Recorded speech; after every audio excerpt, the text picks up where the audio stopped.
Hello friends, আরও একটা recipe দেখার জন্য তোমাদের সবাইকে স্বাগত। সামনেই লক্ষ্মী পুজো হোক বা যে কোনো দিন ডিনারে সম্পূর্ণ নিরামিষ এইরকম একটা থালি বানিয়ে তোমরা সার্ভ করতে পারো। আর এটা বানাতে সবথেকে কম সময় লাগবে। তরকারিগুলো কাটা থাকলে আরও কম সময়ে কিন্তু তোমরা এইরকম একটা সুন্দর থালি বানিয়ে ফেলতে পারবে। আজকের এই থালিতে রয়েছে আলু ভাজা, ছোলার ডাল আর পনিরের তরকারি আর গরম গরম লুচি। পুরো রেসিপিটা শেষ পর্যন্ত দেখো, একদম অন্যরকমভাবে ঝটপট কিভাবে এরকম একটা থালি তোমরা বানিয়ে ফেলতে পারবে। তোমাদের একটা লাইক, কমেন্ট ও শেয়ার আমাকে অনেক বেশি অনুপ্রেরণা যোগায় নতুন নতুন রেসিপি করার জন্য। Let's start this recipe easy cooking with me. প্রথমে ডালটা করার জন্য এখানে আমি গরম জল দিয়ে দিয়েছি, একটু লবণ দিয়ে দিলাম আর অল্প একটুখানি তেল দিয়ে দিলাম। দিয়ে এখানে দেখো ছোলার ডালটা আমি ভালো করে ধুয়ে আধ ঘন্টা মতো ভিজিয়ে রেখেছি। এবার এই ডালটা এর ভেতরে দিয়ে দেব। এবার তেল দেওয়ার ফলে কী হবে, যে এটা যখন সেদ্ধ হয়ে সিটি দেবে তখন কিন্তু একদম বাইরে আসবে না। এবার এর ঢাকাটা বন্ধ করে এখানে 3টে মতো আমি সিটি দিয়ে এটাকে সম্পূর্ণ ঠান্ডা করে নেব।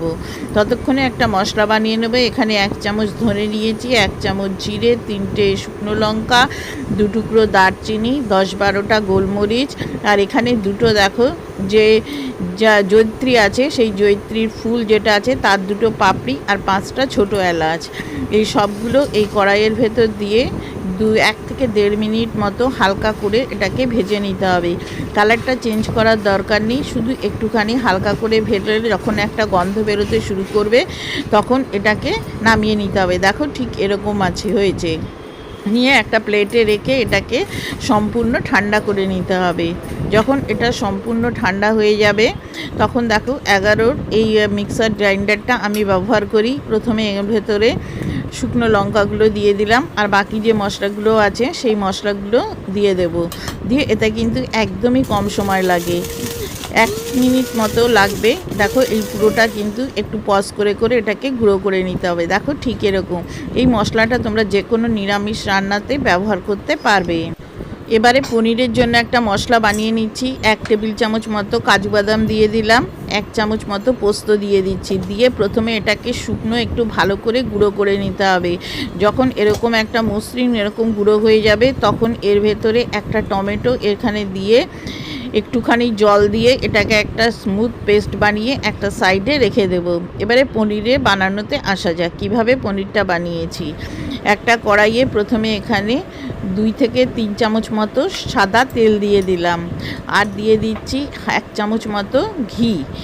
এবারে দুটো আমি অল্প অল্প দিয়েছি, তোমরা ইচ্ছা করলে পুরোটা ঘিয়েও কিন্তু বানাতে পারো। এবারে এখানে 200 গ্রাম পনির এরকম ছোট ছোট কিউব করে কেটে এটাকে ঘিয়ে ভেজে নিতে হবে। খুব বেশি কিন্তু ভাজবে না, তাহলে স্টিফ হয়ে যাবে। যখন পনিরে একটু এরকম লাল রং ধরতে শুরু করবে তখন সমস্ত পনিরগুলো এইভাবে তুলে নিতে হবে। বেশি ভাজবে না, তাহলে কিন্তু পনিরগুলো স্টিফ হয়ে যায়। এবারে এর ভেতরে যে তেল আছে তার ভেতরেই বেটে রাখা মশলাটা দিয়ে দিলাম। আমি কোনো রকম কিন্তু ফোড়ন ব্যবহার করিনি, কেননা আমি যে গুঁড়ো মশলাটা করে রেখেছি তাতে সমস্ত রকম মশলা দেওয়া আছে। এবার এটাকে দেখো খুব ছেটাচ্ছে, সেই জন্য আমি আর একটুখানি জল দিয়ে দিলাম। এটা ততক্ষণ অবধি কষাতে হবে যতক্ষণ না টমেটো এবং পোস্তর কাঁচা গন্ধটা চলে যায়। এবারে ছেটাচ্ছে দেখে আমি গ্যাসের ফ্লেমটা লো টু মিডিয়ামে করে ঢাকা দিয়ে দিয়েছিলাম। দিয়ে এবার এটাকে কিন্তু মাঝে মাঝে নেড়ে দিতে হবে, যেহেতু কাজু আছে নিচে লেগে যাওয়ার টেন্ডেন্সি থাকে। 1 চামচ মতো আমি আদা দিয়ে দিচ্ছি। তোমাদের যদি আদা বাটা না থাকে তাহলে তোমরা যখন পেস্ট বানাচ্ছ তখন আদাটা দিয়ে দেবে। আমার যেহেতু বাটা ছিল সেই জন্যে আমি পরে আদাটা ব্যবহার করেছি। দিয়ে এবার এটাকে অনবরত নেড়ে চেড়ে কষাতে হবে। একটু ঢাকা দিয়ে দেবে, না হলে কিন্তু ছিটিয়ে চারিদিকটা ছেটায়। দেখো কত সুন্দর এখান থেকে তেল ছেড়ে এসছে। আর মাঝে মাঝে কিন্তু অবশ্যই তুলে একটু নেড়ে নেড়ে দেবে, না হলে কিন্তু নিচে লেগে যাবে। এবারে এখানে 1/2 টিস্পুন মতো আমি লঙ্কার গুঁড়ো দিয়ে দিচ্ছি। আর কোনো কিন্তু মশলা এখানে আমি ব্যবহার করব না। দিয়ে এইটাকে খুব ভালো করে কষাতে হবে যতক্ষণ না মশলা থেকে তেল ছেড়ে আসে। বারে বারে ঢাকা দেবে আর একটু একটু করে তুলে নাড়িয়ে দেবে, একবারে কিন্তু বেশিক্ষণ দিয়ে রাখবে না। দেখো কত সুন্দর তেল ছেড়ে এসছে এবং মশলাটা থেকে একটা সুন্দর ভাজার গন্ধ বেরিয়েছে। দেখতে পাচ্ছ যে মশলাটা কত সুন্দর তৈরি হয়েছে। কেউ দেখে বা খেয়ে বলতেই পারবে না যে এই রকমভাবে পেঁয়াজ রসুন ছাড়াও এত সুন্দর একটা গ্রেভি তৈরি হয়। এবারে যে গ্যাসের ফ্লেমটা একদম লোতে করে এখানে আমি একটু জল দিয়ে দিলাম। এবারে এর ভেতরে 2 টেবিল চামচ মতো আমি টক দই ফেটিয়ে নিয়েছি, সেই টক দইটা এর ভেতর দিয়ে দেবে। গ্যাসের ফ্লেমটা কিন্তু একদম লোতে করবে, কেননা খুব গরম অবস্থায় যদি টক দইটা দাও তাহলে অনেক সময় ফেটে যায়। গ্যাসের ফ্লেমটা লোতে করেই কিন্তু গ্রেভির সাথে টক দইটা খুব ভালো করে মিশিয়ে নিতে হবে। দেখো খুব ভালো করে যখন মেশানো হয়ে যাবে তখন গ্যাসের ফ্লেমটা মিডিয়ামে করে দেবে। দিয়ে এবারে এটাকে ততক্ষণ অবধি কষাবে যতক্ষণ না আবারও এটা থেকে তেল ছেড়ে আসে। দেখো এবারে আবারও একটুখানি ঢাকা দিয়ে দেব। একদম লো ফ্লেমে করে কিন্তু এটাকে ঢাকা দিয়ে দিয়ে এরকমভাবে রান্না করতে হবে। দেখো আবারও কিন্তু কত সুন্দর তেল ছেড়ে এসছে এবং রঙটা কত সুন্দর হয়েছে, তোমরা দেখেই বুঝতে পারছো যে গ্রেভির কালারটা কত সুন্দর হবে। আর একটা সুন্দর একটা থকথকে গ্রেভি আমার তৈরি হয়ে গেছে। যে কোনো নিরামিষের রান্নায় তোমরা এইভাবে গ্রেভিটা বানিয়ে তোমরা রান্না করতে পারবে। দেখো আমার মশলাটা সম্পূর্ণ কষানো হয়ে গেছে। এবারে এর ভেতরে আমি একটা টমেটো একটু বড় করে কেটে আর একটা ক্যাপসিকাম দিয়ে দিলাম। আর দিয়ে দিচ্ছি যে মশলাটা আমি বানিয়ে রেখেছিলাম সেটার থেকে 2 চামচ মতো স্বাদ অনুযায়ী লবণ দেবে। আর দিয়ে দিচ্ছি আমি 1 চামচ মতো চিনি। যেহেতু নিরামিষ রান্না একটু চিনি দিলে খেতে ভালো লাগে, সেই জন্য আমি দিয়েছি। তোমরা যদি পছন্দ না করো তাহলে নাও দিতে পারো। এবারে এই সবগুলো আমি আরও 1 থেকে 1.5 মিনিট মতো মশলার সাথে কষিয়ে নেব। খেয়াল রাখবে যেন এই সবজি টমেটো আর ক্যাপসিকামটা গলে না যায়। দেখো 1 থেকে 1.5 মিনিট পর আবারও তেল ছেড়ে দিয়েছে এবং এটা কষানো কত সুন্দর হয়ে গেছে। তোমরা দেখেই বুঝতে পারছো যে একদম এইভাবে তোমরা একদিন পনির বানিয়ে খেয়ে দেখো। 1 কাপ মতো আমি জল দিয়ে দিলাম। এটা খুব একটা ঝোল ঝোল হয় না, একটুখানি মাখা মাখা হয়, তাও 1 কাপ মতো জল দিয়েছি। এই সময় একটু লবণটা চেক করে ঢাকা দিয়ে দেবে। যখন দেখবে যে এরকম টকবক করে গ্রেভিটা ফুটতে শুরু করেছে তখন ভেজে রাখা পনিরগুলো সব এর ভেতরে দিয়ে দেবে। দিয়ে ভালো করে এটাকে এরকমভাবে দিয়ে মিডিয়াম হিটে এটাকে হতে দেবে 3 থেকে 4 মিনিট। 3 থেকে 4 মিনিট পর ঢাকাটা তুলে দেখো চারপাশ দিয়ে কত সুন্দর তেল ছেড়ে এসছে। কিন্তু এই রকমই গ্রেভিটা নামাতে হবে, কেননা এর ভেতর যেহেতু কাজু পোস্ত আছে, ঠান্ডা হলে কিন্তু গ্রেভিটা আরও ঘন হয়ে যাবে। আর দেখতেই পাচ্ছ আমার টমেটোগুলো কিন্তু একদম গলে যায়নি, বেশ গোটা গোটা দেখা যাচ্ছে। ঠিক এই রকম হবে। এবারে এখানে 2 চামচ ফ্রেশ ক্রিম আছে, সেই ফ্রেশ ক্রিম আমি 2 চামচ দিয়ে দিচ্ছি। এটা সম্পূর্ণ অপশনাল, না দিলেও কোনো অসুবিধা নেই। আর 1 চামচ মতো কস্তুরি মেথি দিয়ে দিলাম। তোমাদের কাছে ধনেপাতা থাকলে ধনেপাতাও দিতে পারো। আর 1/2 টিস্পুন গরম মশলার গুঁড়ো দিয়ে এবারে এটাকে খুব ভালো করে মিশিয়ে নেবে। নিয়ে এবারে এটাকে তোমরা পরিবেশন করতে পারো। আজকে আমি রুটির সাথে পরিবেশন করব, তোমরা ইচ্ছা করলে পোলাওয়ের সাথেও করতে পারো। এবার চলো ছোলার ডালটা দেখে নেওয়া যাক। এবারে দেখো ছোলার ডালটা আমার সেদ্ধ হয়ে গেছে এবং দেখো ছোলার ডালটাও কিন্তু একদম কিন্তু গোটা গোটা আছে, একদম কিন্তু ঘুটে যায়নি। ঠিক এইভাবে ছোলার ডালটা সেদ্ধ করতে হবে। একটা কড়াইয়ে 2 চামচ মতো আমি সাদা তেল দিয়ে দিলাম। তেলটা গরম হলে একটা শুকনো লঙ্কা একটু ফাটিয়ে দিয়ে দিয়েছি। আর 1 চামচ মতো গোটা জিরে ফোড়ন দেবে। দিয়ে এটাকে 1 মিনিট মতো এটাকে একটুখানি ভেজে নেবে। দেখো জিরেটা এরকম চটচট করে ফুটতে শুরু করবে এবং গন্ধ বেরোবে, তখন এখানে আমি দিয়ে দিচ্ছি 1 চামচ মানে 2টো কাঁচা লঙ্কা ছোট ছোট করে কুচি করে দিয়ে দিয়েছি। আর দিয়ে দেব 1 চামচ মতো এখানে আদা বাটা।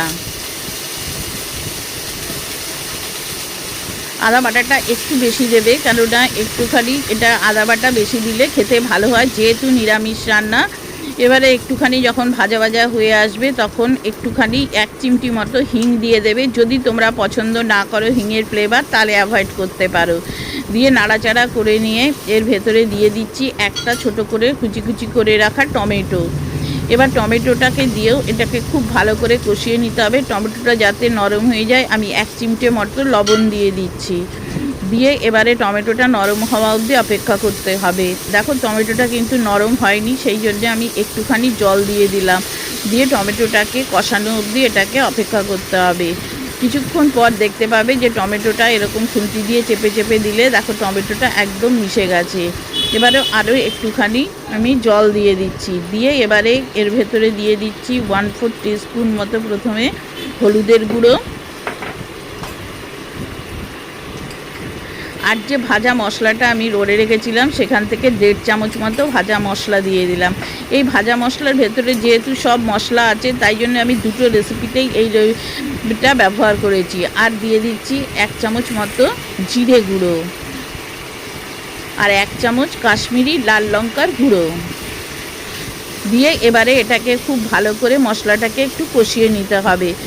1 থেকে 2 মিনিট মতো লাগবে। 1 থেকে 2 মিনিট পর দেখতে পাবে যে মশলাটা কষানো হয়ে এসছে এবং মশলা থেকে কিন্তু বেশ তেল ছেড়ে এসছে। দেখো মশলাটা কষানো হয়ে গেছে কথা বলতে বলতে, এবং মশলাটা থেকেও কি সুন্দর তেল ছেড়ে এসছে। এবারে যে সেদ্ধ করে রাখা ডাল সেটা এর ভেতরে ঢেলে দেবে। আমি কিন্তু ডালে ঠিক পরিমাণ মতো জল দিয়েছিলাম বলে আমি কিন্তু এখানে আর জলটা ব্যবহার করলাম না। তোমাদের যদি জল কম মনে হয় তাহলে এখানে 1/2 কাপ মতো জল ব্যবহার করতে পারো। এবারে দিয়ে খুব ভালো করে মিশিয়ে নেবে। দিয়ে স্বাদ অনুযায়ী লবণ দিয়ে দেবে। ডাল সেদ্ধ করার সময় লবণ দিয়েছি, আগেও লবণ দিয়েছি, একটু টেস্ট করে দেবে। আর 2 চামচ মতো চিনি দিয়ে দিচ্ছি, কেননা এটা একটু ডালটা মিষ্টি মিষ্টি হলে খেতে ভালো লাগে। এবারে দেখো এটা এরকম টকবক করে ফুটবে। দেখো আমার কিন্তু তোমাদের দেখাচ্ছি ডালটা দেখো নরম আছে, কিন্তু দেখো ডালটা কিন্তু বেশ গোটা গোটা আছে। ঠিক যদি তোমরা এইভাবে একটু ডালটাকে সেদ্ধ করে নিতে পারো। এবার এটাকে 3 থেকে 4 মিনিট মতো এটাকে ফুটিয়ে নেবে। নামানোর আগে দিয়ে দিচ্ছি একটুখানি গরম মশলার গুঁড়ো। এবারে একটা প্যানের মধ্যে এটাকে এরকমভাবে নিয়ে নেবে। এখনও কিন্তু শেষ হয়নি। এরপরে ডালের ভেতর একটা কিন্তু আমি তড়কা দেব, যাতে ডালের স্বাদ কিন্তু আরও দ্বিগুণ বেড়ে যাবে। এখানে আমি 1 চামচ ঘি নিয়ে নিয়েছি, আর তাতে একটু জিরে আর একটুখানি শুকনো লঙ্কা মানে গুঁড়ো লঙ্কা দিয়ে এটাকে একটুখানি ভেজে নিয়েছি। নিয়ে এটাকে ডালের ওপর দিয়ে ছড়িয়ে এরমভাবে পরিবেশন করবে। এতে কিন্তু ছোলার ডালের স্বাদ কিন্তু আরও দ্বিগুণ বেড়ে যাবে। একদিন এইভাবে ডালটা রান্না করে খেয়ে দেখো। আর এখানে আলুটাকে আমি সেদ্ধ করে নিয়ে ঘি আর জিরে ফোড়ন দিয়ে আলুটাকে আমি ভেজে নিয়েছি। যেহেতু আজকে আমি উপোসের জন্য রান্না করেছি সেই জন্যে আলুটাকে আমি এইভাবেই রান্না করেছি। তাহলে আলু ভাজা, ছোলার ডাল আর পনিরের তরকারি, আর রইল তার সাথে গরম গরম ফুলকো ফুলকো লুচি। ব্যাস, আজকের ডিনার বলো বা উপবাসের দিন বলো, এইরকম একটা থালা থাকলে আর কিন্তু কিছুই লাগবে না। কত ঝটপট সময় তোমরা এটাকে তৈরি করে ফেলতে পারবে। দেখলে তো বন্ধুরা, আজকের এই রেসিপিটা যদি তোমাদের ভালো লেগে থাকে তাহলে প্লিজ আমার বন্ধু হয়ে যেও, আর চ্যানেলটাকে সাবস্ক্রাইব করে পাশে থাকা বেল আইকনটা বাজিয়ে দিও, যাতে যখনই আমি কোনো নতুন রেসিপি আপলোড করব সবার প্রথমে তুমি তা দেখতে পাও। আর যারা আমার বন্ধু হয়েছো তাদেরকে অসংখ্য ধন্যবাদ। রেসিপিটা ভালো লাগলে প্রচুর প্রচুর শেয়ার করো, আর লাইক কমেন্ট করে জানিও যে আজকের রেসিপিটা তোমাদের কেমন লাগলো। পুরো রেসিপিটা শেষ পর্যন্ত দেখার জন্য তোমাদের সবাইকে অসংখ্য ধন্যবাদ। Thank you.